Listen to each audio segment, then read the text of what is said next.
What's good, Fin Nation? What's good? It's your boy Reason, and we are back here for another one. And I was actually going to do a themed show tonight, but I decided to push back that themed show because it really doesn't make sense until we have a head coach. So when we make a hire, I'll do the show that I was going to do tonight. But I wanted to talk about, and I'm actually probably going to open it up for a little bit too. I wanted to 135 of you in the room. Smash that like button. Subscribe if you're new. We just passed 6K. Let's get to we're on our way to 10K. Let's go there.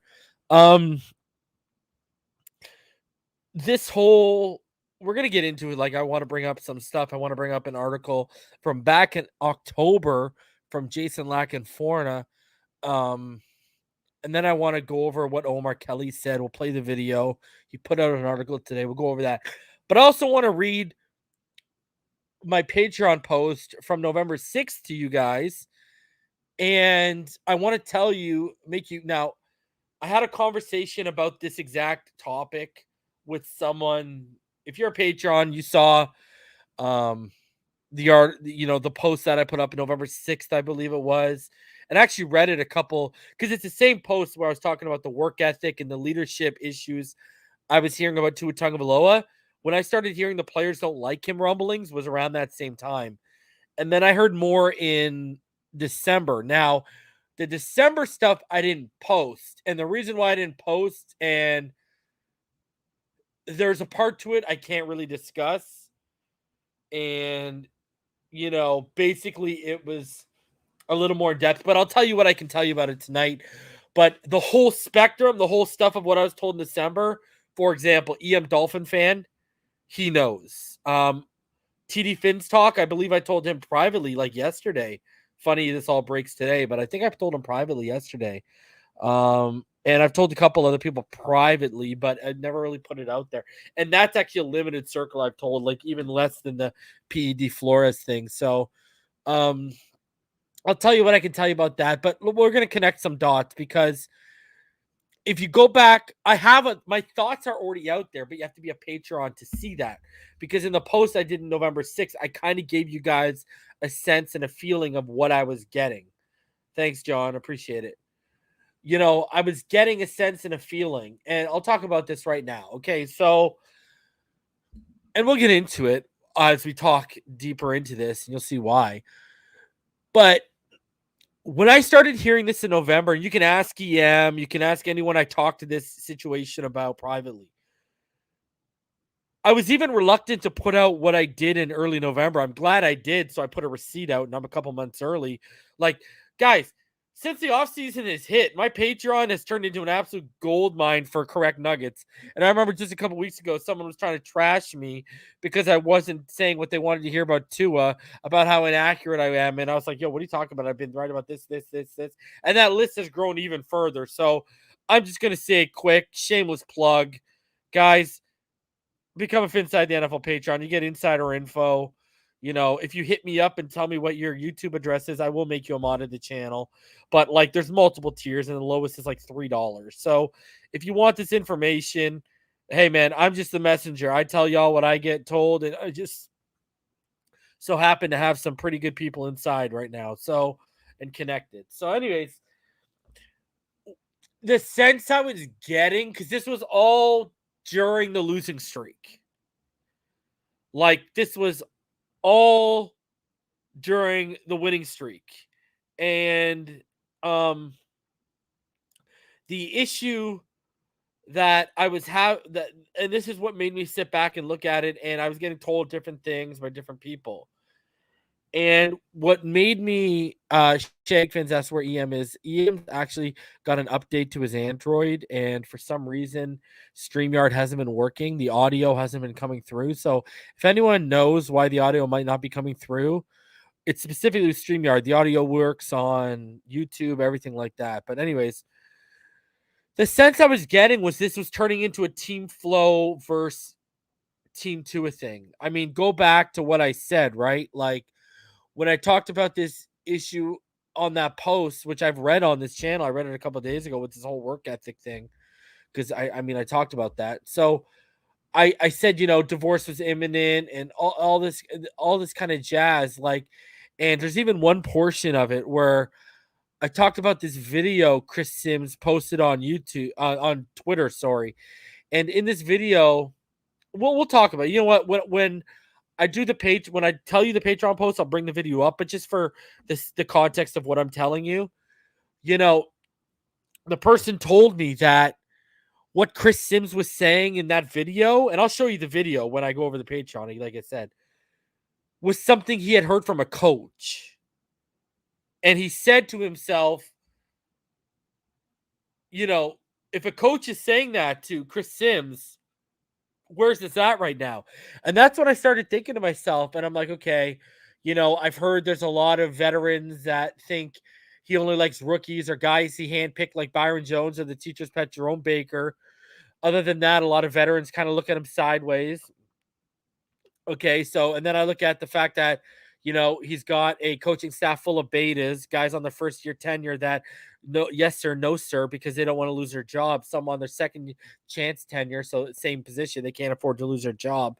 No seasoned veteran that can throw his nuts on the table and say to Brian Flores, you're wrong. We got to do it this way, or we got to get this player, or I need this player in my offense, et cetera, et cetera. We don't have those guys under Brian Flores. So I looked at this whole situation and I'm like, is Brian Flores' coaches and some of his players, some of his little, are we getting a team Tua versus team Flo? I was asking this behind the scenes in November because of the things I was hearing. Again, ask EM, ask Martin, ask Ball Game. I talk to those guys, they know a lot of my Richmond Webb, same thing. They know a lot of even the sources that I can't tell you, but some of them know who those people are. You know what I mean? Like, and I not know who they are, but they know certain stories where they've come from and stuff. And, I've had that sense. I mean, if you go to the post, I said, the sense is it's going to come down to Tua and the coaches. And right now I'm hearing the coaches. And the reason why I was hearing the coaches was because we were in the middle of a 7-game losing streak and Tua had been hurt for the most time. Remember, this post that I'm going to share with you was before we started stringing off 7 wins. And it's funny enough because actually I was talking to Dudley Durong today about that post.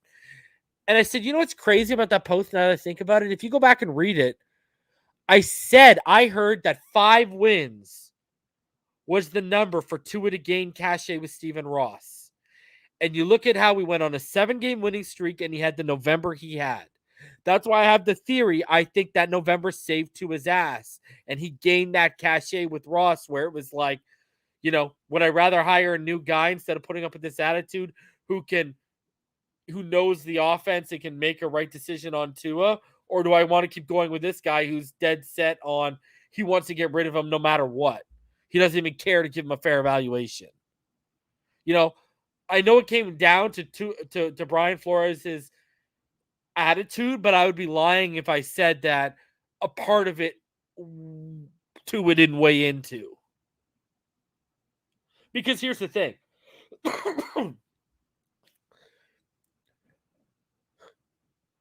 Tua the person, remember, when we get into this Omar Kelly stuff, you got to separate Tua the player from Tua the person.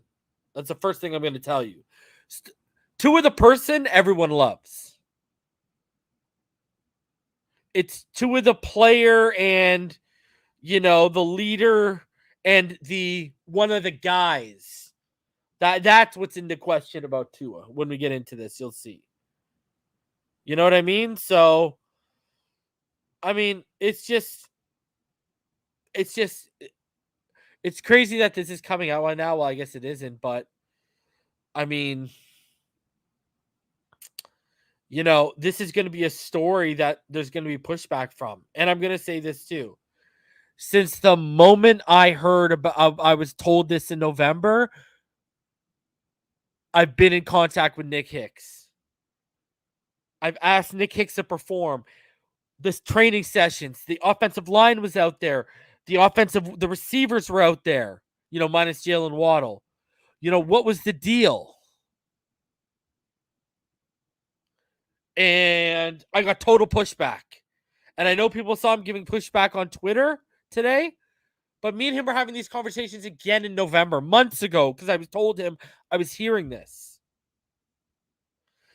Because if you want my honest opinion, and I'm going to get into it, if you want my honest opinion, I was getting the sense at the time that a smear campaign was starting.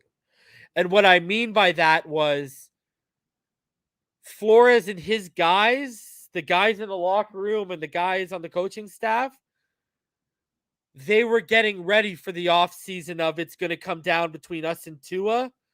Let's start turning him into the fall guy privately. And this is what I was getting the sense of. That's why if you go back when I was so shocked that Elandon Roberts was showing Tua the amount of love he was getting, by just deducing everything I've heard, the offensive guys love him. Gesicki loves him. You know what I mean? The offensive line, they love him. You know what I mean? Now, I have their things about Waddle, and I'll talk about that later. But nothing that, Waddle hates him.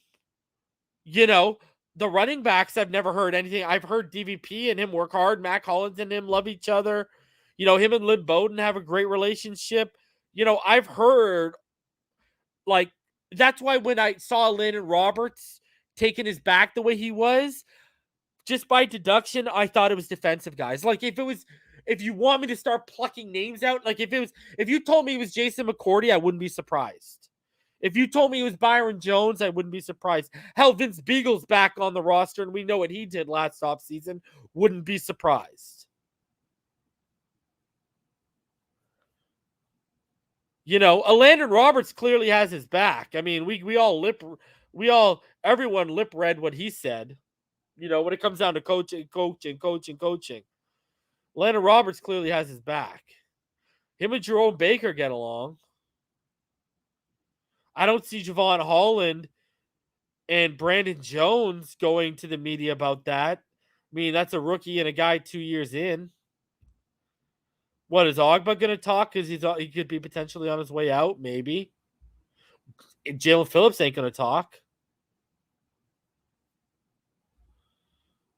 So, I've always thought it came from the defense. I mean, look at Damon Arnett. Damon Arnett was with the team for how long? And Damon Arnett and IG, someone asked him, we're going for Watson. He said, not to a QB1. Now, Damon Arnett got picked up by the Chiefs today on a futures contract, but he said, not to a QB1. And he was only there for 6 weeks. Pre-Tim, it's not X. I know for a fact Xavier Howard does not hate Tua like that. I know for a fact.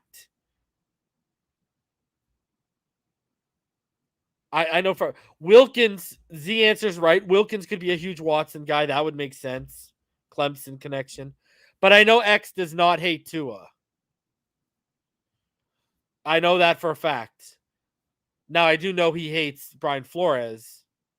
And I always thought X was Team Tua. And I've heard stuff since the season ended that leads me further to believe that he's more Team Tua than Team Flores. Will Fuller, that is a perfect one, but he didn't really practice with them. I could see DVP talking smack, but him and DVP get along well. So I don't even see that. I really don't see anyone on the offensive side talking crap about him. They all like him. I mean, maybe one of the jabroni tight ends. I don't know. But the offensive line love him. The running back room loved him. Duke Johnson lived on the same street of him as they're working out on handing the ball. You know what I mean? So I think it's more defensive players, and I would look towards more flow guys on the defensive side. And that's just my theory. I have not been told that. But we'll get into everything. Personally, like I said, I think this stems from the Flores Tua riff that was going on because,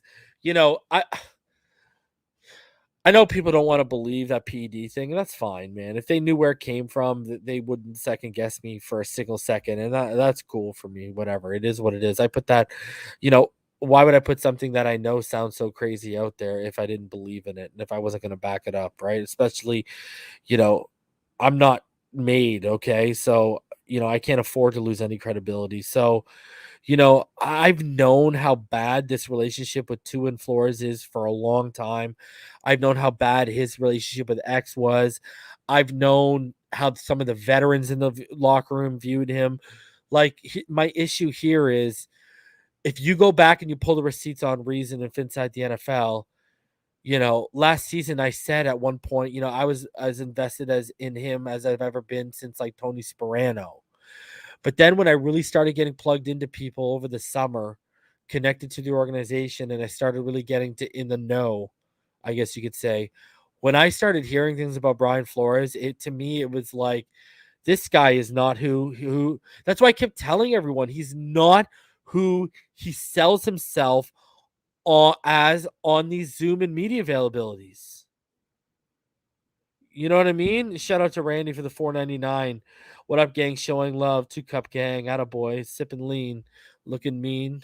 Sipping lean. I love it, buddy. And it saddens me because I wanted Brian Flores to work out so badly. So badly. I think we all wanted him to work out. And it sucks that it did not work out. And it sucks that we're rebooting the head coaching search. But I will say this on the bright side. We're going to get into the Brian Flores Omar thing and all that stuff in my Patreon, and we're going to talk about all that. And we got a good look at the ESPN rookie rankings, but we're going to spend quite some time on this stuff. And it's on the bright side. I have talked to people, and people have said, hey, if this franchise is truly going to stick with Tua Tagovailoa, McDaniel would be the move. People I trust and I talk football with, multiple people are telling me like, yo, that's the move they need to make. If they're going to try and succeed with him, make that move with McDaniel.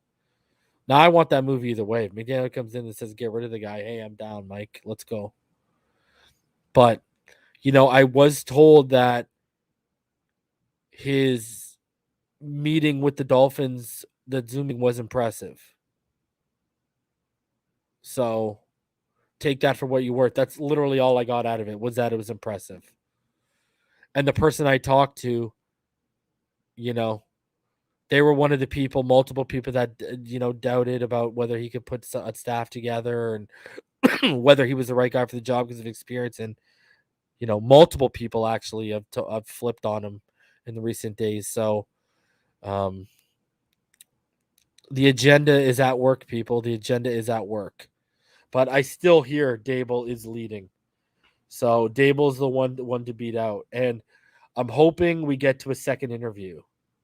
If we get Mike McDaniel with a second interview and they bring him in, let's go. Let's go. Rome, my only issue with Mike Zimmer is the defense he runs. I feel like with Zimmer, he would have to change up our personnel because he's not really a 3-4 guy. That's what worries me with Zimmer. So we'll see. But all right, let's get into everything here. Let's start off with what set everyone ablaze. It was the talk, and guys, smash that like button. Subscribe if you're new. 450 of you in the room. If you'd like to donate, paypal.me/Finside. You can also do so into a super chat. And guys, become a Patreon. Y'all already know where the info is good, where you can find it. Patreon.com/Finside the NFL. You can also become a YouTube channel member. You get emojis in the chat. You also get a badge next to your name that upgrades every 3 months. It'll change into a new badge. And then patchvibes.com. Save 20% off your order. Backroom Collection, use code REASON, save 10% off your order, and then Thrive Fantasy, use code FINSIDE. Have every dollar up to your first 100 deposited matched by ThriveFantasy.com. Let's get into it, baby. All right, so I say let's start off with, like I said, let's start off with the video, set everything ablaze. You know how I do. I'm going to lay out all the evidence for you. Then I'm going to give you my thoughts and why I think that. So it's a process, baby. Let's start off with the video. It's obviously from X's and Omar. So if you're watching this and you happen to be not seeing it, that's because the Sun Sentinel may have copyright striked me. and I've taken it out. So I'm just forewarning y'all. All right, let's take a look at it. Another thing that I will reveal on X's and Omar that I don't think I've ever said before, and it's important that I say it now. The players are not in the Tua camp. Yeah. And there's nothing that you can say. There's nothing that you can argue.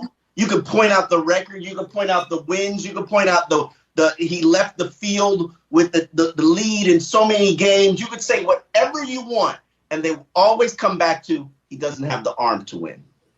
And there's nothing that I or anybody else can say that will end that argument or debate because it's a valid criticism and claim. Can a coach come in and tinker the offense and clean it up and perfect it, especially if he believes in him and creates the phenomenal RPO offense and gets the weapons that he had at Alabama? Yeah, great. And they will say we can only win so much because there are going to be games where we need to score a ridiculous amount of points and his arm can't do it. And this isn't one or two players. This isn't Joe Schmo. These are the people that you have to keep on your team. And if there's a locker room that doesn't believe in your quarterback, which we've dealt with so many of those throughout the years. When's the last time they believed in a quarterback? Dan Marino. Chad Pennington. Who had no arm whatsoever. If you have and Chad Pennington had a similar arm. And Tua delivered similar results. But they don't believe. So there you go. He said Chad Pennington had a similar arm, delivered similar results. Chad Pennington also had a running game. I will give you, for example, I don't know, the Wildcat. Give Tua the Wildcat something innovative with a run game and see what that guy's going to do. But, okay, so the arm strength thing. Let's talk about this for a sec. So I know for a fact by the end of last season, not this season, last season, he could only throw about 25 yards. And that was because he was compensating for the hip and he was throwing all upper body, all arm. He was not following through kinetic energy from his toes all the way to his fingertips in his release, okay? His mechanics were wonky. He was all upper body in his throwing, shot his arm by the end of the season. This year, his mechanics weren't as good, but they weren't as bad. Now, I've not heard that this year. So, I'll know better in a little bit of time. And I'm sure we'll have Nick Hicks on before the season starts to get an evaluation. But this is where I'm at, okay? So there was a video about, I want to say 2 weeks ago on Twitter going around, and it was a Tua throw to Jerry Jeudy. And it was, if I remember correctly, it was either a seam route or it was a post route. And it was about 54, 56 yards in the air, to the 1 yard line and then just ran it in. And it wasn't so much, it was the torque. The thing I've gone back and I've watched with Alabama, Tuscaloosa, Tua, and what I'm seeing right now, I'm not seeing the same torque on the football and in his throwing motion that I saw. Now, I asked Nick Hicks, I said, listen, can we get this torque back? And he said, absolutely. What people need to realize about last year was he was rehabbing his strength. This offseason is going to be strength in his skills. Now, I know they're lining up certain individuals to talk with and train with this offseason. And they're going to be working on his mechanics a little bit more. And it kind of goes back to Martin's point, with the whole hip thing, he's learning to play with a new lower base right now. And I think once the mechanics line up and we get that settled, we'll be good. I mean, I was also told he was having problems with, that throw we're seeing him miss over the middle, that dagger route. He's been having problems with that since the offseason. And that's just a matter of him not trusting his touch and velocity over the middle. Again, the hip. He's not trusting right now because the hip is still a mental factor right now from everything I'm gathering. It's not like a massive mental factor, but that's why he's not trusting himself on certain throws. And that's why I was told, for example, why he keeps missing that dagger route over the middle. So it's going to be a continued, and I think this, and I said this privately to TD, and I said this privately to DM. I think, if it takes a year and a half, 2 years to get back from an ACL, this year we'll be giving him about 3 years since his hip injury, which was devastating. I think that's a good gauge on where he's going to be at. You're going to get a good gauge if we're ever going to see Tuscaloosa 2 again this year, whether he's on the Dolphins or whether he's on another team. You're going to get a gauge of whether you're going to see the same guy ever again. So let's keep it rolling. Oh, believe me, there's more. So let's get into Omar's article today, and then we'll go over my Patreon, and we'll break this down. So this is from the Sun Sentinel today. What was it called? It is called Omar Kelly. Dolphins commitment to Tua isn't unanimous, and it could hurt for search for coach. So he says history has a nasty habit of repeating itself with the Miami Dolphins during the past decade, if not two. No matter how hard the franchise tries to steer a different course, it keeps traveling down the same path, making similar mistakes, and the people who record that history need to take some ownership for this ride on the mediocrity merry-go-round. At least I do, because not all Dolphins history has been recorded properly or done in a timely fashion. For instance, you've probably heard whispers or internet chatter that about the failed coup d'etat the 2014 receivers orchestrated at the end of the season to have Ryan Tannehill replaced by Matt Moore. As I've been told by multiple sources, in December of that season, with the playoff berth on the line, the receiver unit sat down with then head coach Joe Philbin and asked him to bench Tannehill for Moore, who was a more aggressive passer. Philbin denied their request, and 7-5 turned into 8-8. Every receiver on that team outside of Jarvis Landry and Rashard Matthews was traded or purged that offseason.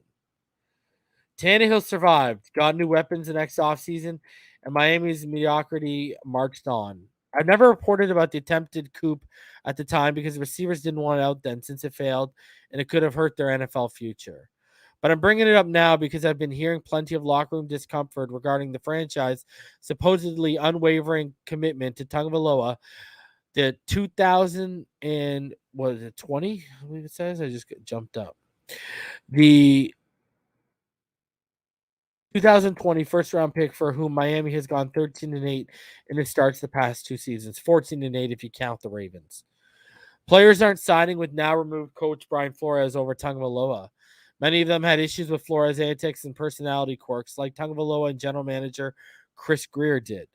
Their troublesome relationship with Flores contributed to his firing earlier this month. See? There you go. Tua did play a factor, not a massive factor, but he did play. I think Greer played a bigger factor because of what I've heard is Greer has Garfinkel's ear and Garfinkel's close to Ross. Some players' issues are with reports that the Dolphins plan to build around Tagovailoa, who finished the 2021 season with the 19th highest passer rating, 90.1, in the NFL, sandwiched between Matt Ryan and Tannehill. Most Dolphins like and respect Tagovailoa, which hasn't been the case with Dolphins quarterbacks. See Chad Henne and Tannehill's career for the most recent examples. NFL backups are always popular in locker rooms, especially with defenders when the offense struggles, and the Dolphins offense has struggled for most of the 21st century. What I'm sensing, reporting, chronicling, hoping to bring to light is that there's a strained relationship with Tagovailoa and his team. And for the sake of transparency, I'm admitting it is difficult to put a finger on the source. Most of the players I talked to privately acknowledge that there is some resentment built up because Tagovailoa was hyped up as his franchise savior, and quote-unquote, he's no savior, as one Dolphins player puts it. Many players felt Ryan Fitzpatrick, who was a clear-cut leader of the 2020 team that finished 10-6, had his team stolen from him when Fitzpatrick was benched for then-rookie Tagovailoa 6 games into the season. Many players felt that decision, which was made by Flores and Dolphins management, hurt the team's playoff chances that season. Although Tagovailoa didn't push to become Miami's starter, it strained some relationships. His leadership is constantly compared to Fitzpatrick's, and that's a losing battle. A few players admitted that the Dolphins' season-long flirtation with Houston quarterback Deshaun Watson, which excited quite a few of Tagovailoa's teammates, affected their feelings about Tagovailoa because Watson's an elite quarterback now, we're ready to win. So clearly it's defensive players, as one player summed up. When Tagovailoa's positives are pointed out, as I often do as an admitted supporter of Tagovailoa, the rebuttal always centers on the lack of velocity of his throws. He can't make every throw, one prominent defender said before reminding me he watched Tagovailoa every day, not just on game days. He's only going to take us so far. I'm wasting my career here if that's what we're doing. So it's a defender. None of these issues are new revelations or uncharted waters for the Dolphins. I've heard that kind of talk privately for decades about too many quarterbacks. And here we are with 2 postseason appearances in 20 years.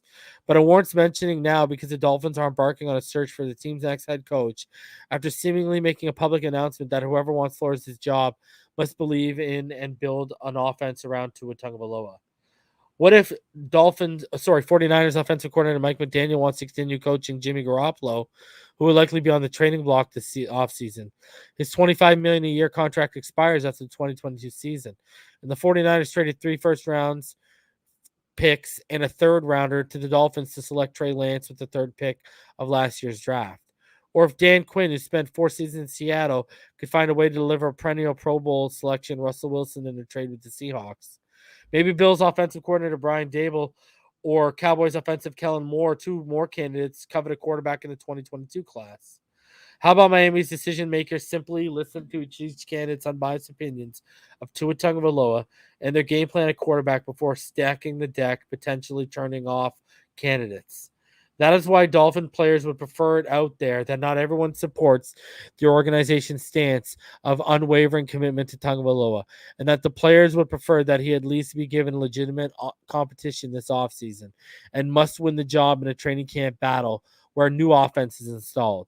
This isn't about not believing in Tagovailoa's future potential and promise. This is about ensuring that the franchise course, its trajectory, isn't tied to it, and that a general manager's desire to prove he was right on his quarterback selection 2 years ago doesn't hold the team back for the rest of the decade, like some of the Dolphins' other unanswering commitments to lackluster quarterbacks. So, I mean, you know, he's not pulling any punches. The key thing that you got to remember, though, when you're reading that is it's all defensive players that were cited. Like, is this Trill Williams? You know what I mean? Like, maybe it is Christian Wilkins. I heard that earlier, especially with, the excitement part that he talked about. Byron Jones makes a lot of sense. He's a Flores guy. He's 28, 29 years old. Eric Rowe, I like that. King Z 305, I like that. That's a good role. You know what I mean? Like, I'm telling you right now, though, listen to my words. There are 2 guys in that building, and there's a ton of them. Like, the whole offense are 2 guys. And I know certain defensive players are 2 guys. So, hey, you know what? At the end of the day, I trust Omar. He's not going to lie to us. And at the end of the day, that defensive player who said what he said is right. He sees him every day. We don't. So, Eric Rowe, Jason McCourty, Byron Jones, those guys make sense. You know what I mean? Is it what it is? I mean, maybe that's the one thing Noah Igbenogany's done for this franchise is talk to the media and talk smack about Tua. I mean, Vince Beagle's on the team, and he was out there liking Watson stuff last offseason, so we know he's potentially one. So, listen, let me tell you this. I'm going to tell you what the disconnect is right now. It's because they're not seeing the guy they saw in Bama. Let's be honest. Like, sit back and reflect. Tua, 3 out of those last 4 games especially, underwhelmed last year. This season. That is. Now we can talk about the context of why he did. I get all that, but the fact of the matter is he did. So it just is what it is. Tua, the fact of the matter is you can love Tua, you can hate Tua. Tua's going into a year with whatever team he's with. It's another prove it year. Tua's going into a prove it year. Again. I ain't hating. I love Tua Tagovailoa. Dude, I hope he succeeds because then we don't have to waste money or trade assets and we could potentially win. But I'm going to tell you this much. I've always said, you go back to 2019 when I was on TD Finns Talk, I've always said, you got to give players 3 years, especially quarterbacks, to find out who they are. And we're going into year 3. So we're going to find out, is durability a real concern? If he misses another 5 or 6 games this year, you can say he's injury prone. That's 3 years in a row. Now, we can all say we know he was held out of certain games when he shouldn't have been. I agree. But he still got banged up enough where they could, do it. So, we're going to find out, look at this. Check this out. Let me put it in this sense. Christian Wilkins, right? Christian Wilkins came into this year, right? We all wanted him to take that leap. All right. And, he took a leap, right? Like he took a leap this year. That's the same thing we're going to be looking from Tua this year. We're going to look for him to make a leap. And now, but people got to realize, because we're still in a prove it year, especially when you run a business, you got to weigh risk versus reward. And one of the risks is Tua is going into another prove it year. It's year 3. They're asking themselves internally, if he doesn't hit, are we willing to risk that and potentially waste another year of all of these players we have on defense, like Xavier Howard, Byron Jones? If they bring back Ogba, all the guys that are closer to 30, they're going to ask themselves that. And that's a fair question to ask themselves. So, listen, here's the bottom line. I told all of y'all when Flores got fired. Flores hasn't proved anything at this level. Tua hasn't proved anything at the level. The only player on our team that's proved anything at this level is who? Jalen Waddle in his first year and Xavier Howard consistently.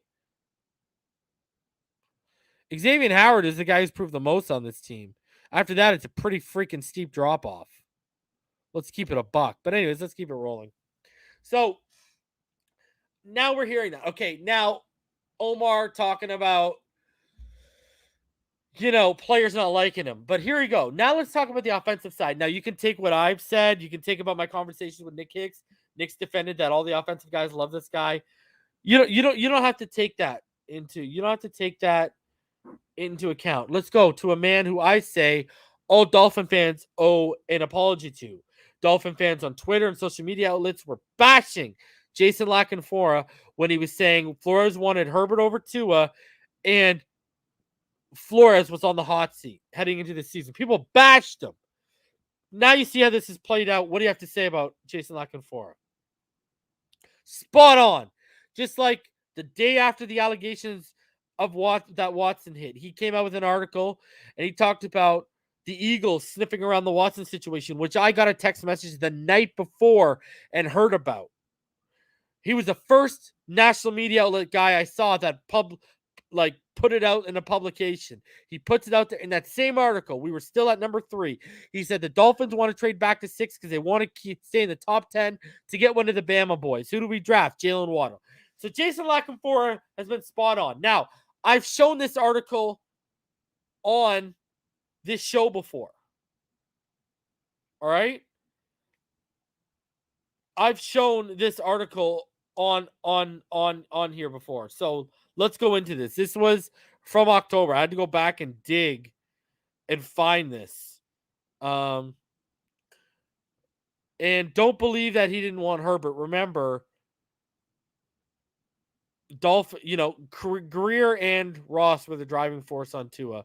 I know Marino wanted Herbert, and I have heard that Brian Flores was definitely a fan of Justin Herbert. So, because of, if you go back, guys, again, to connect dots. First of all, you're hearing he didn't want Herbert and he signed off on Tua. Why? Because that was one of the Dolphins' PR moves. Tie him to Tua, that he wanted to make Tua, and then tie him that he was out on Tua, and he's the only one that wanted Watson. Trust me. Go back. You can find the report from the Combine meeting with Tua Tagovailoa and Brian Flores. A family source who I've already revealed on this show who that family source was, talked to Safadine and Stephen Ross after that went down and said, "What the hell did we just sit through?" Brian Flores wasn't as on board as what people think he is with Tua, and I heard the family played a big factor. I've already talked about this before. Anyways, this is October 24th. Desperation mounting in Miami as Brian Flores struggles to connect with players amid losing streak. The Miami Dolphins' 5-game losing streak has ramped up tension within the organization and further complicated Coach Brian Flores' relationship with players and others within the organization, league sources told CBS. This is October. There was significant locker room backlash a year ago when Flores began yo-yoing his quarterbacks and showing a quick hook with rookie Tagovailoa, sources said. Despite a 10-win campaign, there were lingering questions among many players about the continual overhaul of staff and players and concerns about the ability to connect with the coach.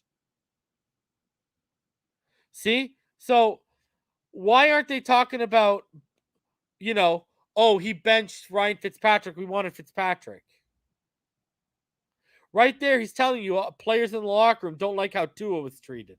On top of that, he's saying the players don't like the overhaul of staff and the ability to connect with the coach. Well, where's the overhaul of staff continuously happen on?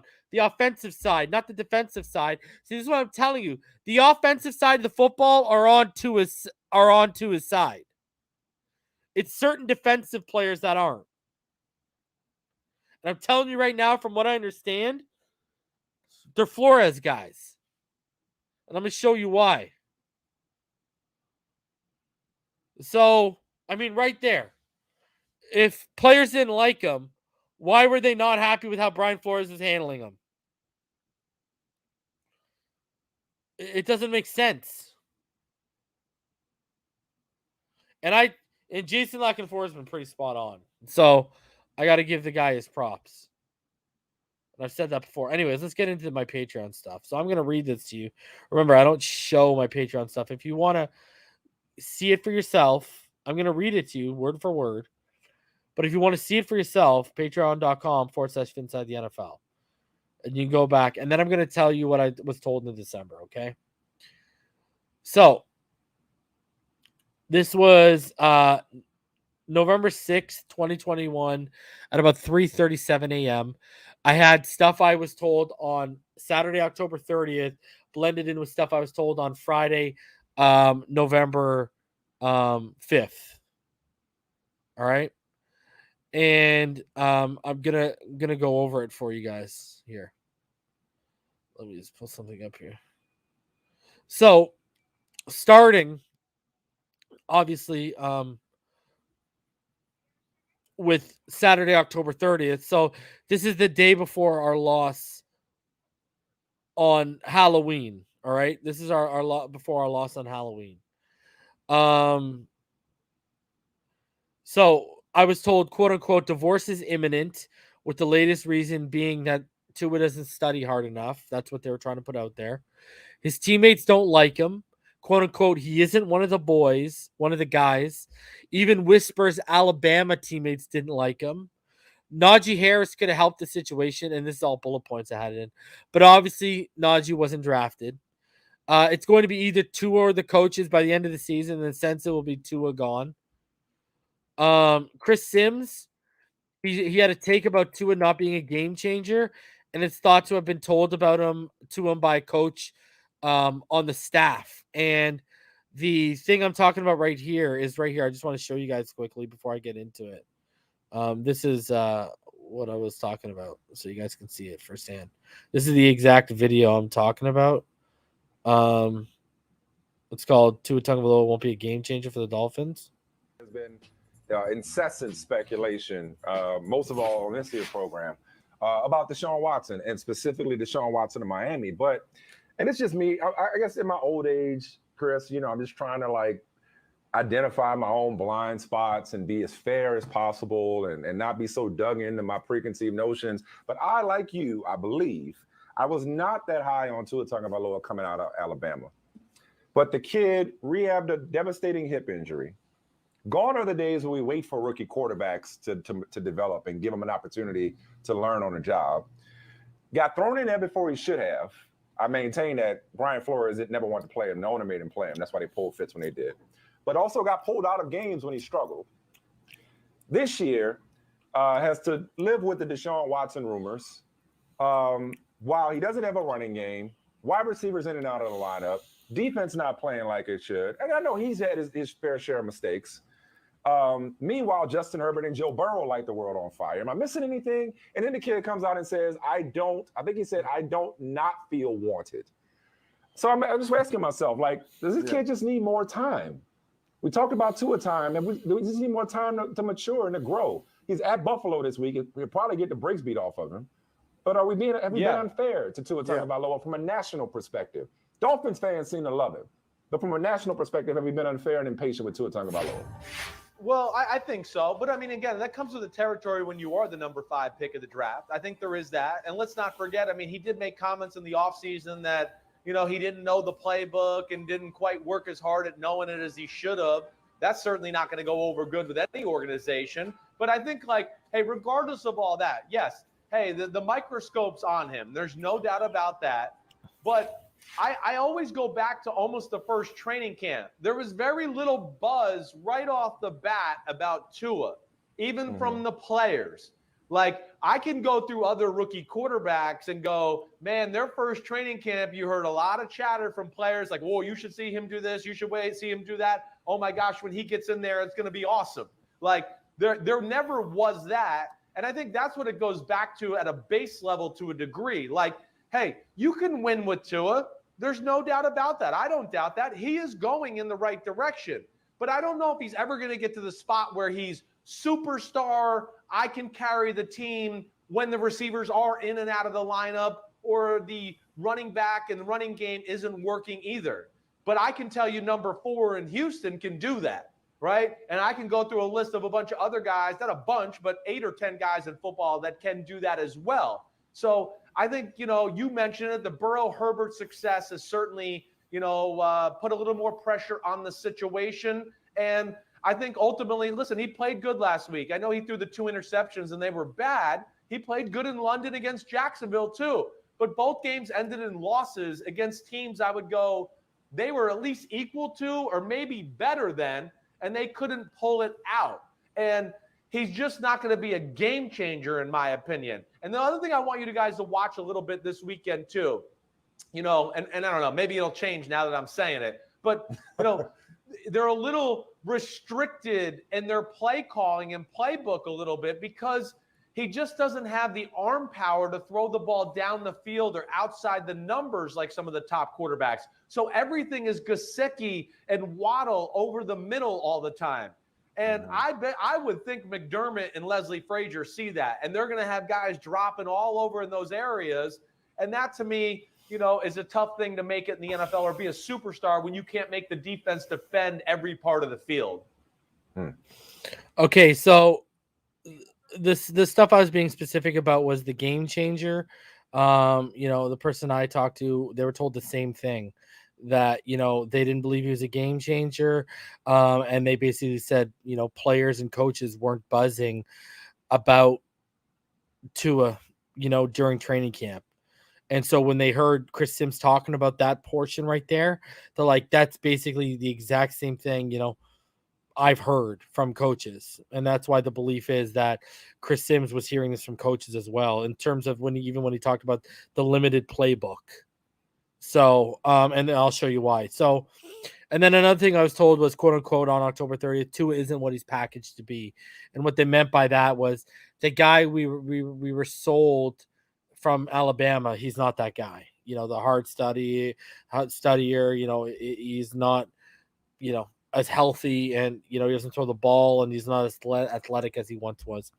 So on Friday, November 5th, I got a whole bunch more. So I was told to believe amongst some in the building, again, is his arm limitations will prevent him from being a top 10 quarterback, which is what you also heard. You know, Chris Sims didn't say it, but he kind of alluded to that. You know, and then I heard what you heard about, he apparently hasn't worked hard enough to be a leader, you know, so they put into it, you know, his work ethic. He hasn't worked hard enough to be a leader. You know, plenty of franchises' frustrations are unfairly directed at him, but quote unquote, he isn't innocent. So what they basically meant by that was things weren't going right during that winning streak, and they were blaming him for being injured and where he was in his development. But, there were other factors, but they were saying he wasn't doing himself any favors. Quote unquote, he isn't what he portrays himself to be. And, the person who told me this is stunned by what he's hearing from players and coaches about who Tua is. Then I said 5 wins is apparently the minimum benchmark for him to gain some cachet with Stephen Ross, which he obviously did. His owner, his coaches, and his teammates aren't into him, quote unquote, and they've concluded he's not worth building around. That's why when they came out like, oh, he's our guy, that's why you haven't seen me out here leading a march, because I don't know if I believe them. I've heard so much stuff. And again, what I said, they don't like his ability to throw outside of the numbers. So, and then this is the rest of what I posted. So now we get into my thoughts on it. So I said, after the October 30th info came my way, I spoke to Nick Hicks, who said his teammates like him and may label him as a recluse. But as someone who saw him with the receivers and the linemen this offseason, I'm told the relationship is strong. Also dating back to the summer when Nick was describing to me the gym Tua built in his garage that he's been famously photographed working out by Perform. Nick described how inside to his house is nothing but double-sided whiteboards with plates and notes drawn everywhere throughout multiple rooms. So the study notion contradicts what I've previously heard from Nick and people close to him. I would also say Tua trying to bring the offense together to work and get better perform is displaying the traits of a leader. What stood out to me is the implication that a coach talked to Sims. I feel like sides are being chosen and character is being attacked on both sides. And I said, if people remember that Jason Lacan 4 article, in it, there's a quote that says there was significant locker room backlash a year ago when Flores began yo-yoing his quarterbacks and showing a quick hook with rookie Tagovailoa. This report contradicts teammates not liking him or supporting him. After all, if they didn't like him, like I'm hearing, why would Jason Lacan 4 be reporting they didn't like how the coaches are handling him as well as the coaching turnover? I interpret that as meaning players aren't fans of the current staff. So, I said this is getting ugly, and I believe a divorce is inevitable.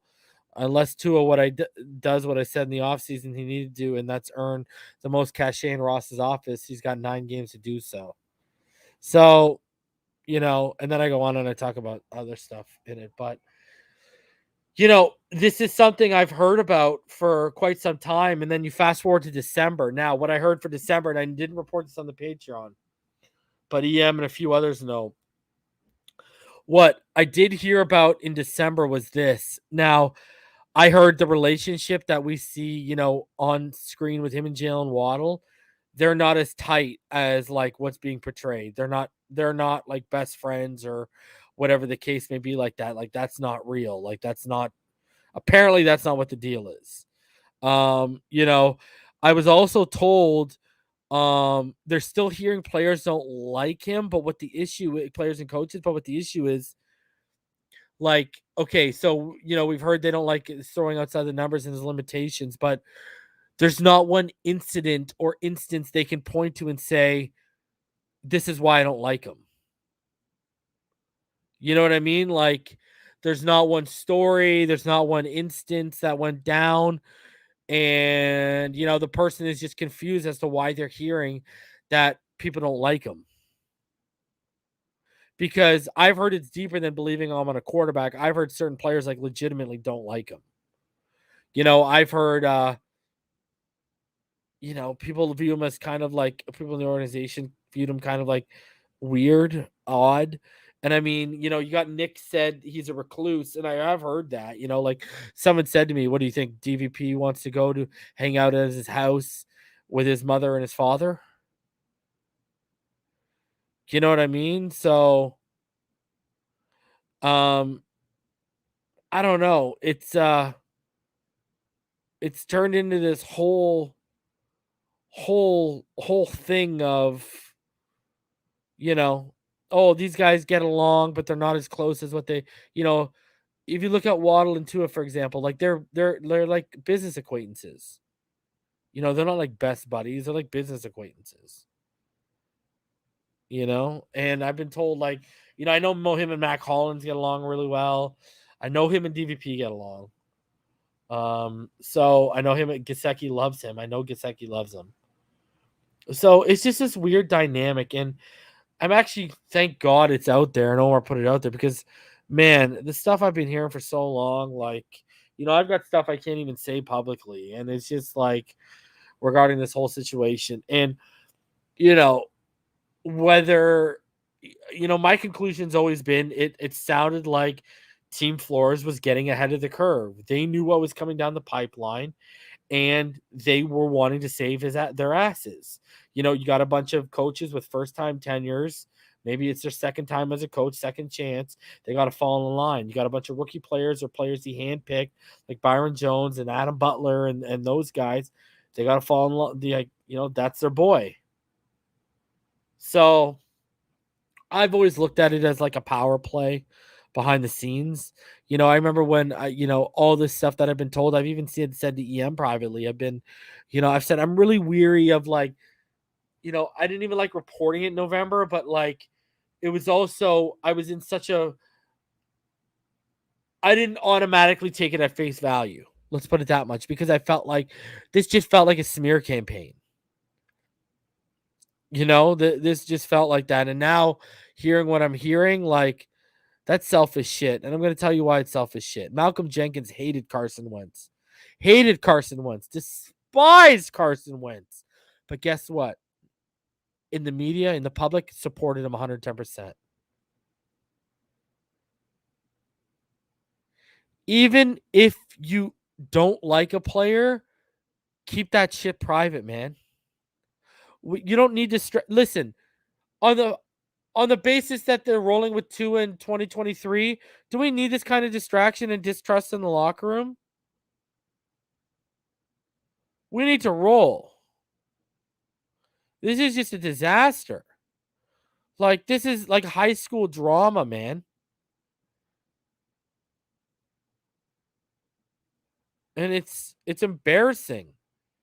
It's honestly, I told Nick Hicks, I said, I'm embarrassed to be a Dolphin fan with all this drama, man.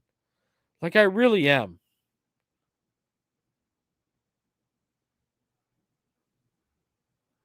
So, if you do not believe in Tua as a person, or you do not believe in Tua as a player, bro, keep that internal. Don't start leaking that, man. Keep that internal. Now, if Tua goes and you want to leak it after Tua's not on the team anymore, hey, he's not in my jersey anymore. Knock yourself out. But while the guy's on the team, come on, man. Let's be a little bit better than that. This is just, it's ridiculous, man. I know it gives us something to talk about, but this is petty high school crap. So there's 664 of you in the room. I'm going to open it up. I'm going to give it about a half hour. I want to hear you guys' thoughts on this whole situation. If you're a Patreon, you've heard about this again, like the Brian Flores firing. This isn't overly surprising. There's 660 of you in the room, man. Smash that like button. I need likes. Help me with my friend Al. Algorithm. Help me out.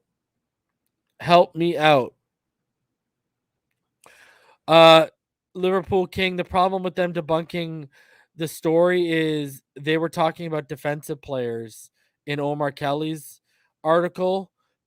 Deal with offensive players. That's the issue.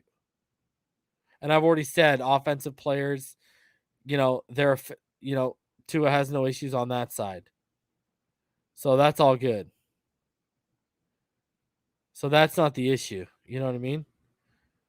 So, I just want to check it. Guys, 254 likes. 667 of you. Smash the like button right now, man. Let's get to 300. Man. Okay, I'll drop that link one more time. We already got people coming in the back. Uh-oh.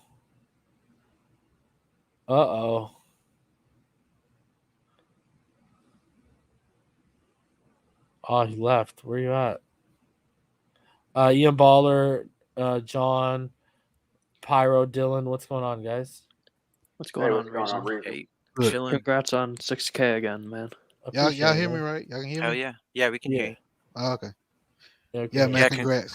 congrats for sure. Thanks, man. Congrats. Yo, Big Todd, goals, man. Big what's goals. going on, bro? Crypto.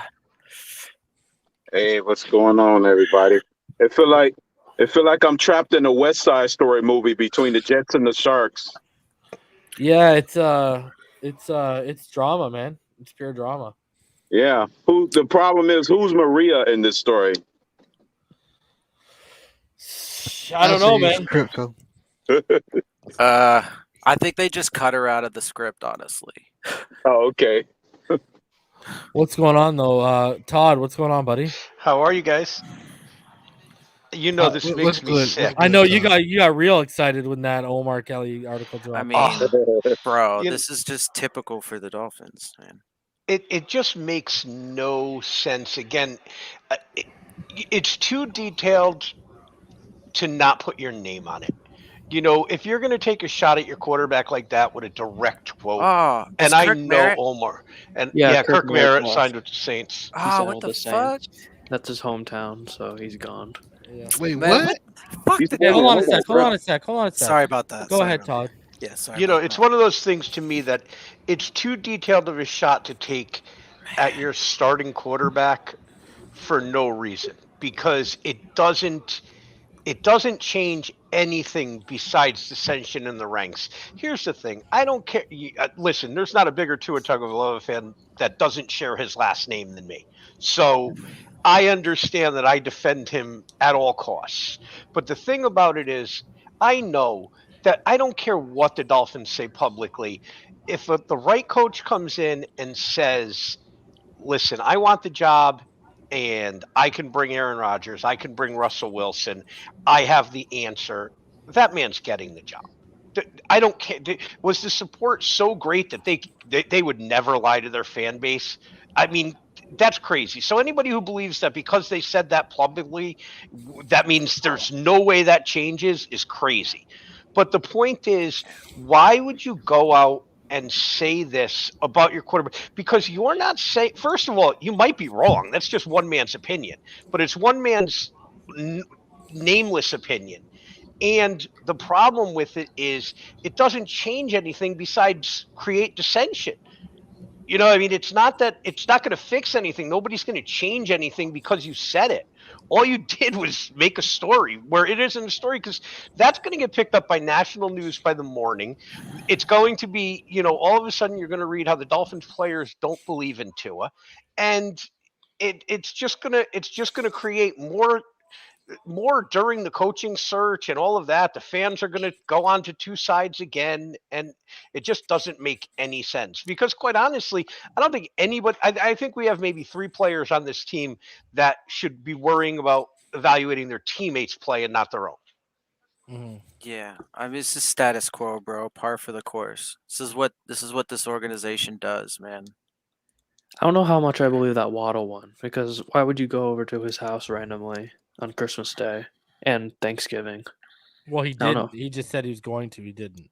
Oh, you didn't go? No. Oh, No. okay, then Bingo. never mind on my take on that. Imagery, man. You know, I think they get along, but they're just not like best friends. Like, Yeah, they're not like, besties, but it's they're like yeah. acquaintances, bro. Like, it is what it is, dude.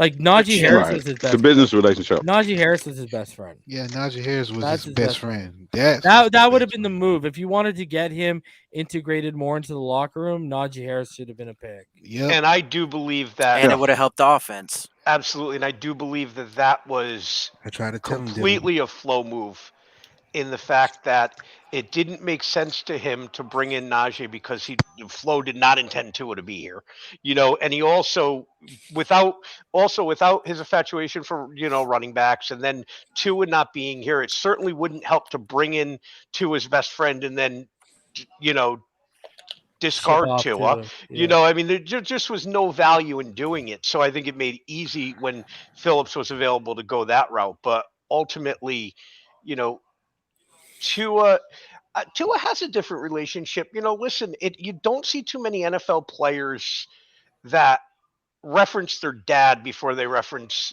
the coach or the GM or the owner of the team.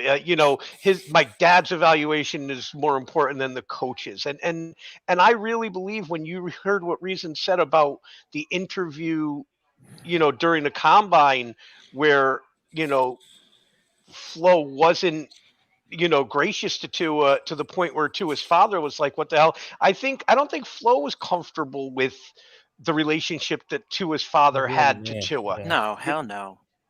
So I think That's another ultimately, alpha, bro. And right. because he's so involved, he know that alpha's going Yeah. to be around all the time. Right, and that he alpha's well, 'cause he always going to called- matter. He had the balls to call the owner, bro. Right. Like that's the only well, I guess you could argue Chris Greer, but that's really the only person that was above Flores. And if Tua's dad was willing to call the owner over just their very first interview together, I mean, come on, right? Like Everything we hear about Flo, you don't. It doesn't. Hold on. I gotta hear this. So Pickett shall fix it. I want to hear why Kenny. This is hilarious to me. All right, hold on. Why Kenny Pickett is all of a sudden a franchise savior? Because I just came to troll. Well, not troll. I just find it funny how the fandom is split. So I just thought I'd add another quarterback to add chaos. But in realistically, in seriousness, I'm just shocked about what I've heard today. So it's kind of what was the player who's? I mean, not. What was the report? He said that if I stay here, I feel like I'm wasting my year. That's what he said. That's what Omar Kelly said. A defensive player said. That's crazy. That's what I'm saying. That's too personal to not put your name on it, in my opinion. I mean, that's just because, again, you're critiquing first of all, because my contention is, the same thing we've talked about. If you're in the Tua camp, he's only been put in positions to fail. So yes, I don't care if you see him every day. You see him every day being asked to do things that he doesn't excel in or is being held back by other members of the team who you're not critiquing them. Like the player didn't say, if Jesse Davis doesn't do a better job, I'm wasting my career here. The player didn't say, if we don't get him a running game, we're wasting our time here. Like, yeah, okay, maybe Tua can't make certain throws. So my question is, one, why would you be asking him to make those? Two, if you have a smart offensive mind, he's not going to be in a position where we have to make those throws because we're thinking about how to not put him in those positions. Like, listen, you have to break down Tua's 8 losses over his career and ask yourself where. You're exactly who Omar Kelly was talking about, Todd, when he said, you can give me the win total. You can give me he left the field. Well, because here's the thing about that. It's not so much – I'm not saying Tua hasn't played horribly in some of those games and some of those spots. He has. But the thing about it is Tua has 8 losses, and when you look at them, 3 of them are to the Buffalo Bills. One of them we played 7 plays. Okay, one of them is to the Kansas City Chiefs where our defense was a disaster, and I would argue Tua outplayed Mahomes in the game. Well, hold on. We had a couple we had turnovers in that game, my friend. We did, but in the Chiefs game. You talking about the Chiefs game, Reason? Yes, I'm talking about the Chiefs game. Yeah. Right. But okay, but we lost to the defending Super Bowl champions. Well, yeah. Tua just couldn't make up for the bad first half he had. That's right. And then we turn around and you go, the Jacksonville and Atlanta game. Yes, he made his mistakes, but he put us in a position to win those games. So now we've accounted for 6 of his losses. He got pulled early in the Denver game. Now that we know who fourth quarter Tua is, maybe he wins that game. So that's now we're at 7, and the 8th with a horrible Titan loss. I mean, he was a disaster, but so is the defense. I mean, you're why they hate Tua and ears, bro. Oh, of course they are, but my guy's coming with like E equals Tua Tagovailoa squared up here and like because you know this. Hey, I'm not lying. I can put absolute numbers behind what I'm talking about in the fact that there's a reason why Tua's average wins are by 8 points or more. There's a reason why, like I said, those losses that we've pointed to, think about it. I mean, the Kansas City Chiefs are marketably better than the Miami Dolphins. The Buffalo Bills have dominated us of every facet of the game. And yes, we've lost all 3 games that Tua's had against them, but they are a lot better in every facet of the game than the Miami Dolphins. The Atlanta and Jacksonville game, again, those losses aren't on Tua. Would I say he played an A game? No, absolutely not. But he is not the reason why we lost those games. He left the field with the lead. You know what I mean? So now all of a sudden to say he doesn't have the arm, well, yes, he may have played horribly, but I want you to tell me the throw that the Jet pick wasn't because of his arm. You know what I mean? The pick in Atlanta wasn't because of his arm. The pick, those are not. You've got to give me the play where reads. Give me the play Well, where. go back to the Ravens game. Yeah, dude, no, if you don't have an arm, you're not making that corner throw. Right. That corner to Waddle, can if you don't have an arm. What about that corner to Devontae Parker? I forgot. Yeah, and then the Jets game. That throw it into Parker to the Jets game and put him in the goal line. That was a elite big boy throw. Even in the Tennessee loss, it was a nice. Well, he makes throw them to all Waddle. the time.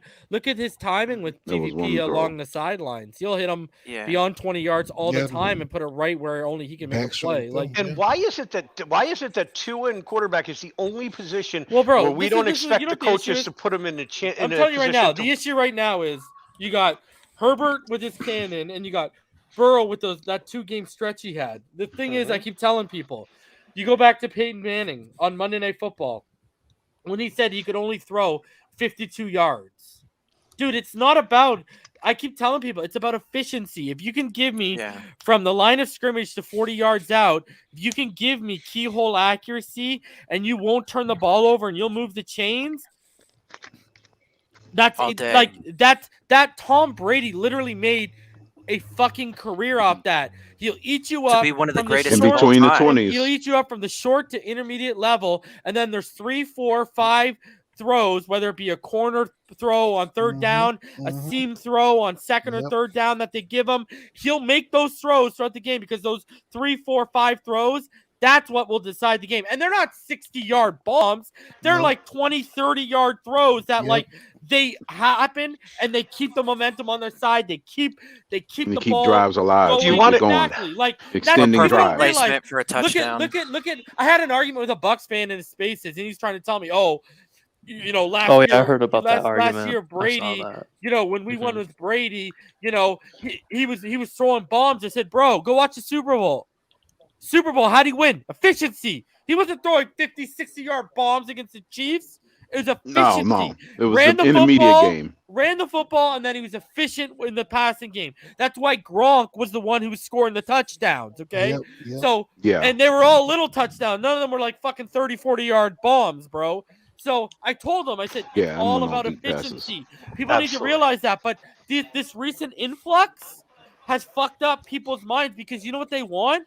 Everyone wants to talk about microwave society, but you know what we are? They want the 60-yard throw. We are in. I'm dubbing this copyright, trademark, reason inside the NFL. We are in the highlight reel society. That's what we are in right now. That's what they want. They want highlight reels. Well, guess right. How many times do we see throughout the season? Actually, think about it. Other than the end of the season package, when they look back on his championship winning season, if you go week by week, SportsCenter top 10 plays of the week, how many times a year are you seeing Tom Brady on that? You're not. No, it's not. Okay, maybe 2 or 3 times. Maybe 2 or 3. But you're not seeing him every fucking week, bro. Not every week. Not even close. Not even close. No way. Not on the highlight reels. Efficiency? Efficiency isn't sexy, but that's what wins. Yeah, but one more diatribe from me, and then I'm going true. to put it on mute, and I'm going to let everybody talk in the room, and I'm just going to listen for the rest of the night. I promise. No, you don't guys. put yourself on mute. No. But here's the thing. Here's the thing about it. First of all of the people that are holding Tua responsible for the excuses that Ryan Tannehill had, here's the point. You can't say, well, no more excuses. I'm tired, because Shad always goes, I'm tired of excuses. No more excuses. I've heard it so long. Well, 2 things about that. First of all, Ryan Tannehill's been the second most successful quarterback in the AFC since he left here, proving all of the people right, because all Tennessee did was give him everything that the Miami excuses were that he needed.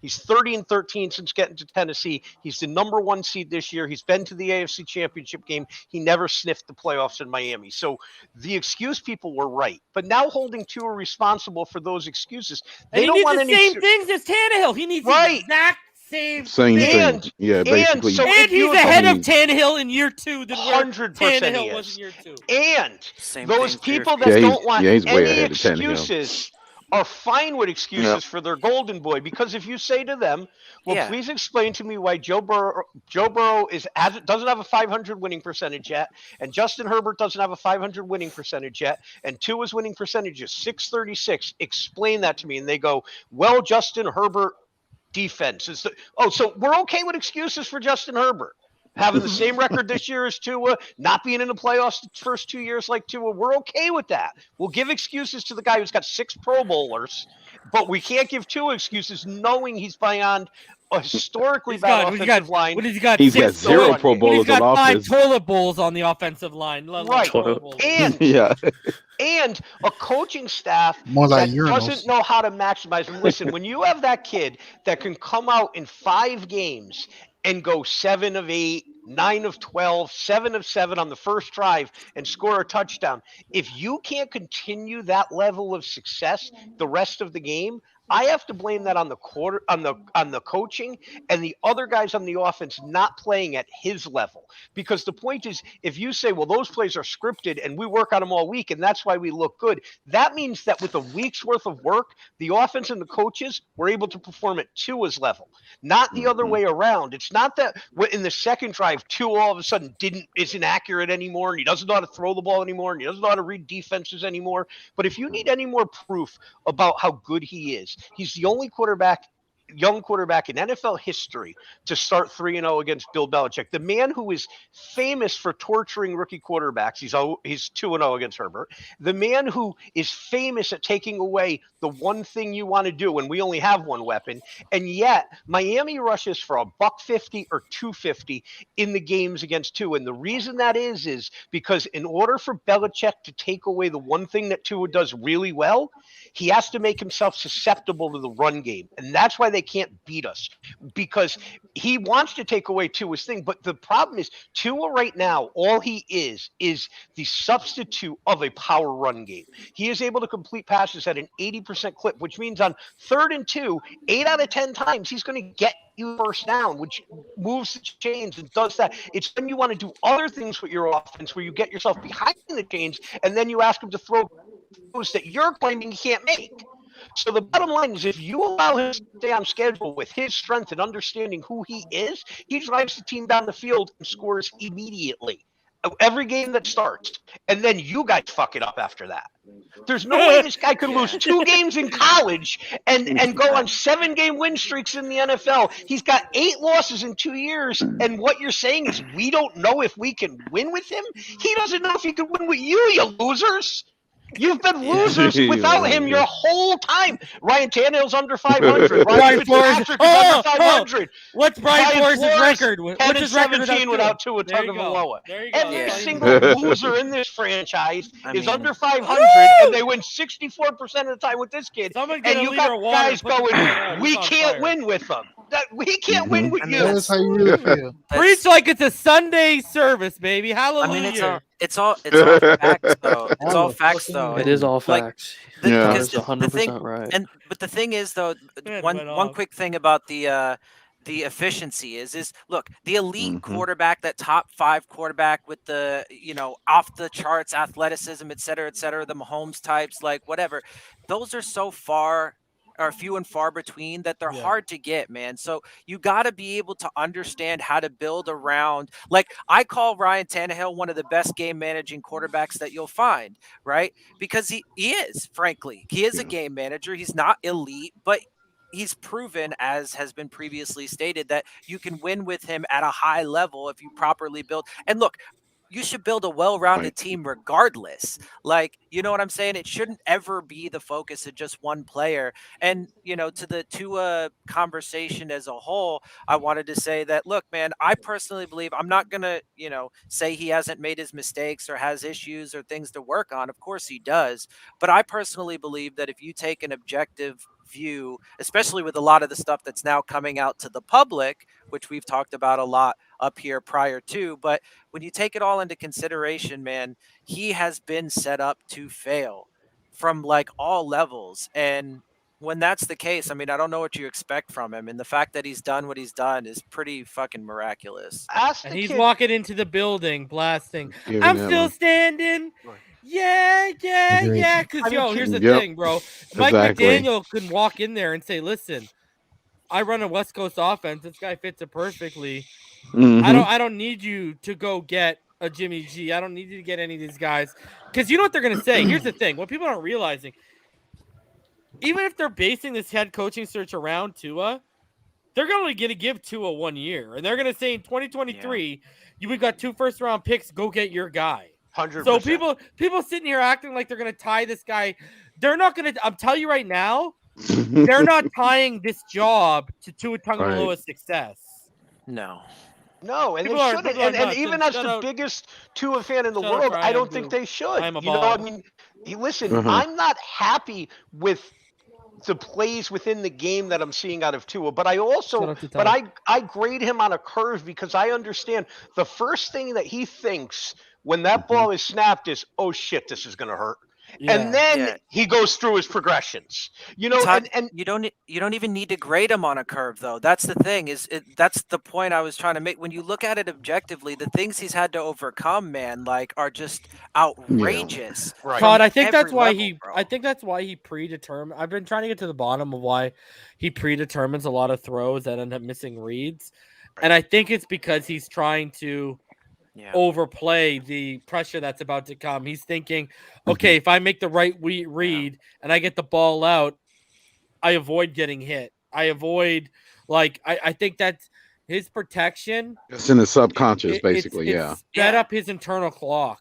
And Well, that's a bad big habit. issue because that needs to be coached out right now. But that's a bad habit that was formed because of the elements around him, right? Like if they actually built him it's an also offensive because line of that could block. Alabama. It's also because of Alabama. Like I've been Right. saying, people trying to say it's the weapons that he's getting. It's never been about the weapons. It's always he's been adjusting to not having the offensive line Right, exactly. he had at Alabama, and now that's what I'm saying. He's gone from having like over 4 seconds if he needs it to now he's lucky if he sniffs 2.5 seconds. Right, and that's where the bad habit comes in, because when he gets used to all of a sudden for now 2 years having to play behind absolute garbage, this year the worst offensive line in the NFL by a pretty wide margin, what is going to happen, right? Because it's repetitive, and when you're constantly experiencing those things, it reinforces it, and then it becomes it's just like any rep in football. It becomes second nature, right?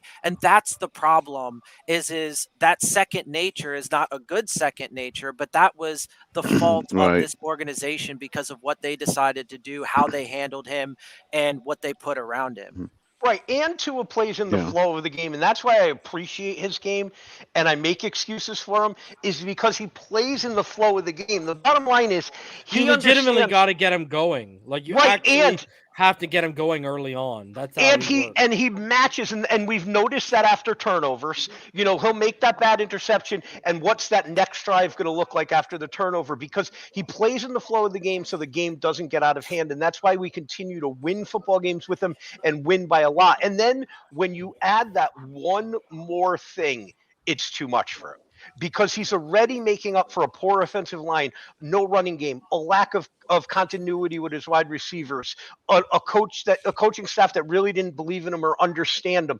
And then when you add that one more element, like the team's a little bit better, or it's 30 degrees and raining and whatever, you could see, because those are the games that he looks disconnected, and we go, you know what? They broke him with that one more element that he couldn't overcome. And like I've said on this show before, the one thing you notice about Tua, which makes him very valuable, is he will never lose a game to a team he's supposed to beat. Yes, he still hasn't proven that he can beat the best teams in the league, but I don't know too many players that could be the best team in the league all by themselves when their team is clearly inferior to it.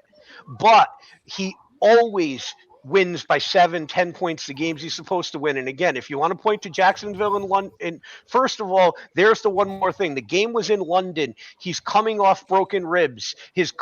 Byron Jones and Xavier Howard were game time decisions and didn't play. There were a lot of things in that game that made it a little bit different. Right, terrible coaching. And then the Atlanta game, we were the only team coming back from London that didn't have a bye. So he's coming back again, still with broken ribs, coming off of that. It still had made up for his bad throws, but he made a few bad throws. And again, we still don't know if those He bad left the throws are on field with Tua. the lead too. Left the lead. He absolutely did. If the defense did its job in those two games, Tua is now not 14-80. Okay, 16-6. Brian Flores did his job. Right. How can this guy get a job in an interview? The first thing I'd say when he sat down, I'd say, so how did it feel to get outcoached by Urban Meyer in the final 4 minutes of a football game?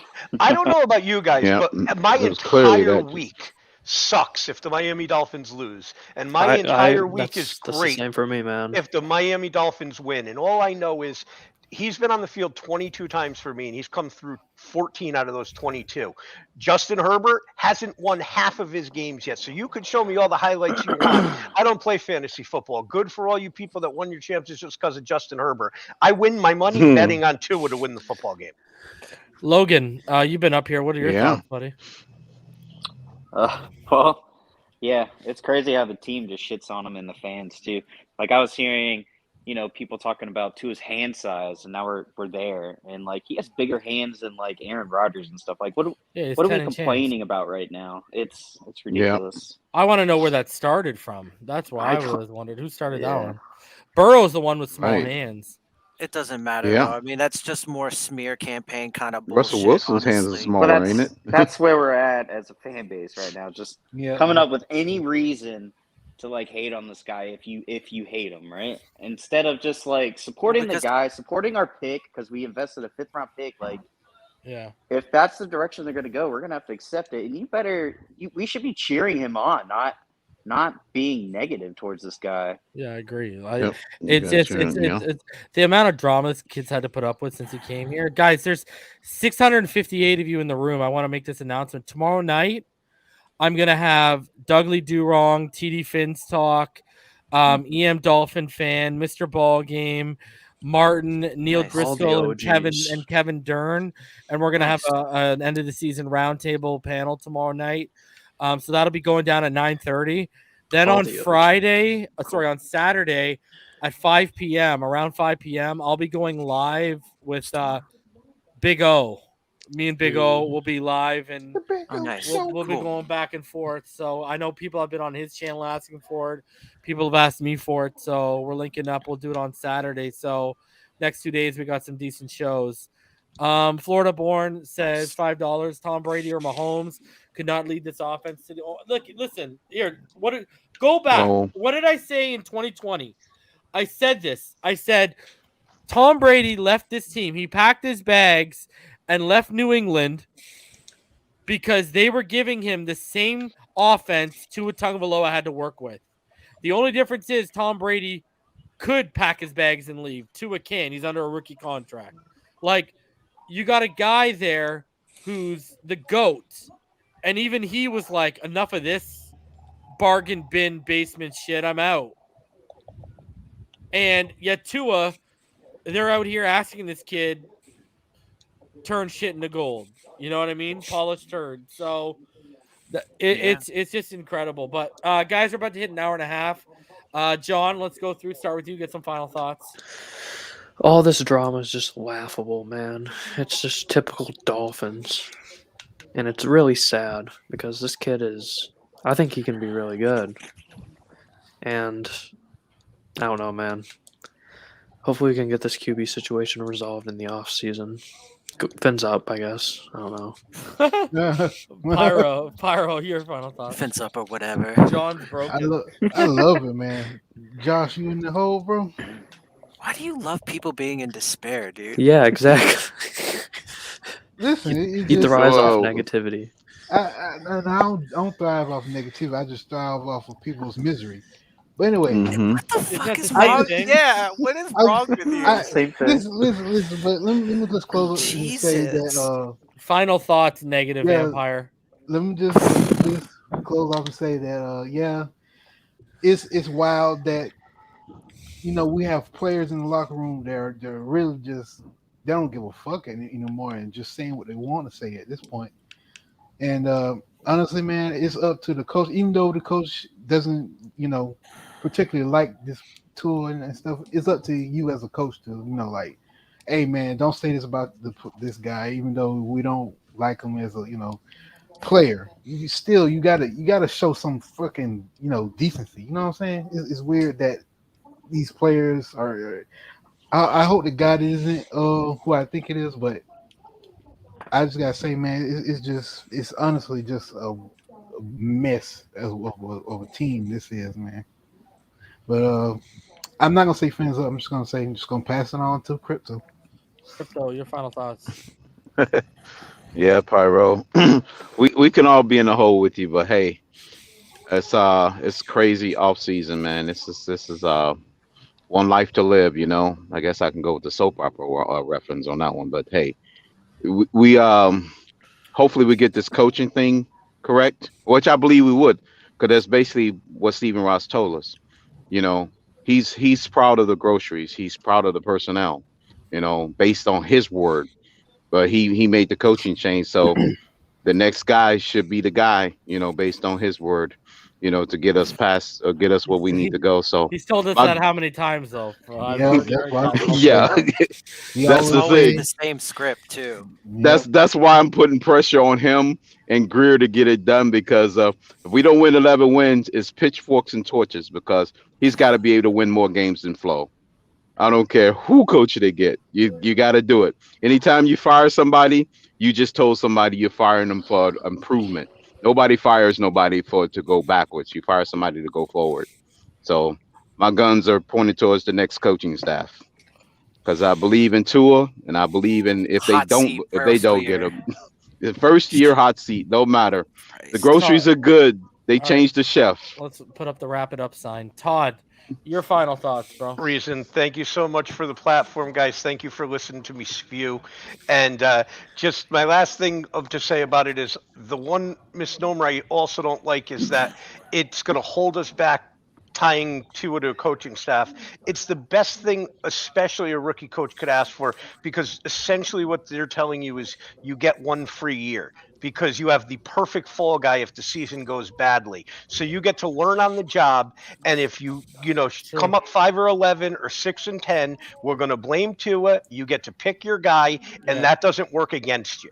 Nobody is going to be held responsible for Tua if they take the job and they get tied to him.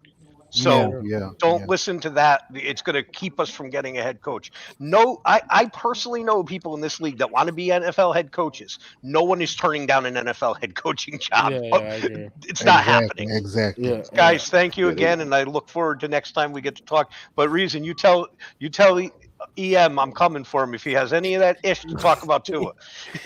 Love it, Todd. Yeah, he coming for him. I love Todd, it. you're gonna love. I got an SGC 10 out of 10, a 10 grade Tua optic rated rookie blue scope coming in. So that's incredible. Things worth like $200-300. I got it for like $90. So that's coming in. Nice. I'm invested in. We got to go up here, bro. So absolutely. I just got a Waddle out of 99 XR auto rookie card. And then I got a so bro, if I get this card I got coming in, it's a gold, it's an orange disco prism rookie Tua Tagovailoa. Even at his market right now, if I get this grade and it comes out at a 10, this thing's worth like $400, and I got it for $40 because it's not graded. That's awesome. I'm an old man, so I'm invested, bro. I'm invested. I need Tua to pop, bro. I have 100 go. Dan Marino rookie cards. They ain't worth shit though. They ain't worth nothing. Yeah, I know it's because it's all about parallels and all this kind of stuff nowadays, and autos and stuff like that. So, but anyways, all right, Dylan, final thoughts. I don't know shit about them cards, but it sounds nice. Saying congratulations. Thanks for having me. Always a pleasure as usual. Yeah, man. I don't know. I just think it's par for the course, bro. This is what it is. This is the life of a Dolphins fan. This is why I have a hard time. As much as I will never leave, I will never leave. I will always be a Dolphins fan to the day I die. I will bleed aqua and orange.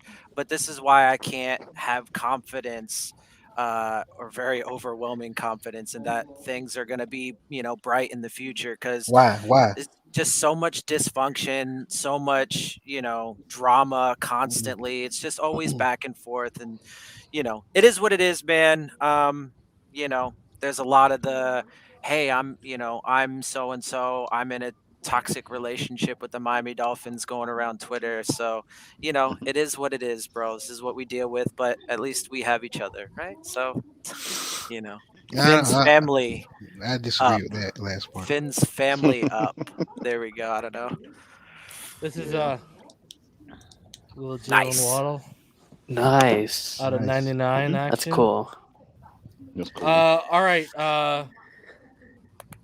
Pickett shall fix it.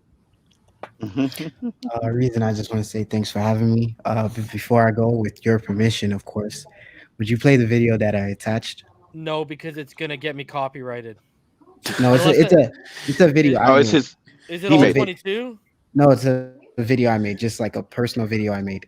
I ain't Pickett. But it's playing not Pickett inappropriate. propaganda, though. If that's what it is, I'm playing Pickett propaganda, bro. It's crazy. We aren't going to be high enough to draft him. B, he's not Joe Burrow. Oh no, from I know LSU, we're not getting him. I'm just so- trying to bring chaos back to this. Yeah, I'm not. There's already enough chaos. Not the platform to push that one, bro. Anyway, go ahead. Final thoughts. But thanks for having me, though. No worries. Real talk. Honestly, if Tua's the guy coming in 2022, I know I can't say let's build around him, because you can't really build a perfect team, but at least give him something. I mean, the guy's going through a lot right now, so I don't like the fact that these defensive players, these players are bashing him right now. So really, I think those are just flow guys, man. just let it play out, and we'll see who he is 2022. Yeah, hey, he might not even be here, bro. So it's definitely not a sure thing. That's what people need to realize too. And I don't think, on top of that too, I don't think they would draft a quarterback till 2023. If they're going with a new quarterback this year, it's going to be a veteran. Logan, go ahead, bro. Yeah, good show. Looking forward to tomorrow. Yeah, it's really sad. It's always sad. We always have sad times as fans of the Miami Dolphins, don't we? Gotta enjoy it though. It's always entertaining. I can tell you that. Hopefully, we get a coach, man. I'm not sold on Dable or Bieniemy or people like that, because I feel like it's just going to be another Gase 2.0. It's not it's not a head coach that's, veteran. We always go this route, right? These past few hires, like it's always a first time head coach, and one side of the ball is okay, or maybe both of them are bad. I don't know. It's just, do we really want to go through growing pains of another first year head coach on like clock management and, hopefully they build a staff or don't, but I don't Guys, know. some people get it right. Example, Kyle Shanahan, Sean McVay. They We were just first don't year pick head the coaches. right. We just don't pick the right Yeah, guys. we never do. Yeah. But Those I organizations have better infrastructure. based though, off too. of like what you've been talking about, like about Mike McDaniel and stuff that I've read as well, after you talk about him, I think he's probably the best shot out of all the first time head coaches. Just like, that's just my gut feeling, but if that means anything, I don't know. But anyways, guys, fins up. Z-Man, final thoughts? Well, I know I was kind of late to the party. What's up, everybody? First and final thoughts. Yeah. I don't really know what was talked about that much, but all this quarterback stuff, it feels like just lateral moves. We always say the quarterback's not the problem, and then we just go try to get another guy just to have to build around that other guy with nothing around him. And it just feels like the Dolphins are the definition of insanity, because they just keep on doing the same exact shit. Like, if the quarterback's not the problem, why do you keep on making it seem like he's the problem? If there's shit around him, do you expect treasure? Like, what type of world are you really living in? Like, and I don't get it. I agree. I don't really get it. I actually agree with this, Andrevius. I do actually agree. I would rather pluck from the Shanahan tree and the McVay tree than Belichick tree. 100%. I don't know who's going to be our coach, but hopefully All I really want them to do is fix the O-line and get a running back. That's all. Okay, guys, tomorrow night, 9:30, I'll be here with Doug Lee, TD, EM, Ball Game, Neil Driscoll, whole cast of characters. We'll do a end of the season roundtable, and then on Saturday, 5 p.m. after 5 p.m., me and Big O will be live on here, and we'll break it down. So until tomorrow night, guys, everyone stay happy, healthy, safe, and blessed. Smash the like button, subscribe if you're new. Fins up.